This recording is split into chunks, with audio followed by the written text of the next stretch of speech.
Hello sir. Hello hello hello sir. మీ పేరమ్మా? శిరీష. శిరీష, నువ్వు ఎందుకు చేస్తున్నావమ్మా అది చెప్పు. ఆ ముస్లిమ్స్ వాళ్ళమ్మా, వాళ్ళు పెద్ద కూర తింటారు, వాళ్ళు అది ఇది చేస్తారు. నీ లైఫ్ ఖరాబ్ అవుతుందమ్మా. ఇప్పుడు వాళ్ళు ఎంత, ఇప్పుడు మీ అన్న ఎంత ఏడుస్తున్నారు నువ్వు చూస్తున్నావా? అది నువ్వు ఒక 5 అవును నెలల సార్. గురించి, 6 నెలల గురించి, సంవత్సరం గురించి మొత్తం నీ ఫ్యామిలీని నువ్వు అంత ఇబ్బందిలో పెడతావమ్మా చెప్పు. నీ కాలు మోపుతా, నేను ఒక ఎమ్మెల్యే ఉండి నేను నీ కాలు మోపుతా. నువ్వు మీ లేదు సార్, నేను అమ్మ ఆయన లేకుండా ఉండలేను సార్. ఇగో ఇది సారీ సార్. ఇది ఇది ముందు ముందు ఉంటదమ్మా, ఇది ముందు ముందు ఉంటది. కానీ నువ్వు దాని తర్వాత నువ్వు చాలా బాధపడతావు. ఎందుకంటే మేము చాలా కేసులు చూసినాం.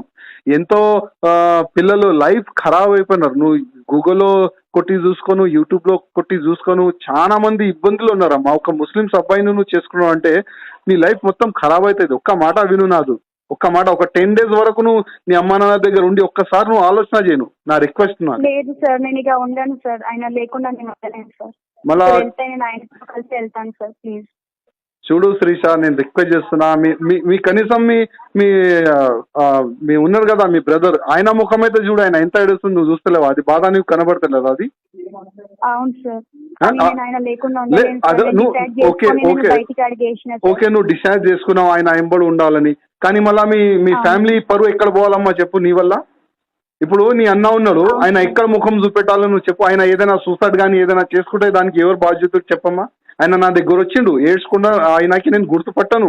కానీ ఇవాళ నా ఇంటికి వచ్చిన తర్వాత ఆయన ఎట్లా ఏడుస్తుందంటే, అన్న నా చెల్లె నాకు దొరకకపోతే నేను సూసైడ్ చేసుకుంటా, ఇట్లా చెప్పిన తర్వాతనే నేను దీంట్లో ఇన్వాల్వ్ అయినా. నేను లేకపోతే నేను సూసైడ్ చేసుకుంటా సార్, నా హస్బెండ్. ఇగో నువ్వు ఒక్కటి సూసైడ్ చేసుకుంటావు, కానీ నువ్వు నీ ఎదురుగా నీ అన్న ఉన్నాడు, ఇంకా ఎవరెవరు ఉన్నారు, వాళ్ళు మొత్తం వాళ్ళ పరువు గురించి నువ్వు ఆలోచన చేయి. నువ్వు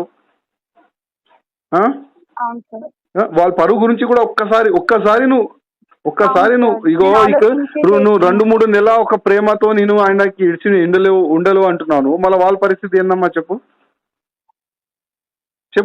నువ్వే ఆలోచన చెయ్యి. వాళ్ళ పరువు వాళ్ళు ఎక్కడ ముఖం చూపెట్టాలి చెప్పు నువ్వే.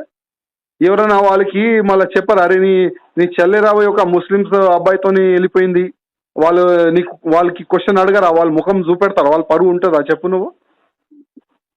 ఒక్కసారి ఆలోచన చేయమ్మా. ఓకే నువ్వు వదలవు అంటున్నావు కదా, ఓకే. కానీ నువ్వు ఒక 5 days 6 days వాళ్ళు మీ ఫ్యామిలీకి నువ్వు ఒకసారి మాట్లాడు.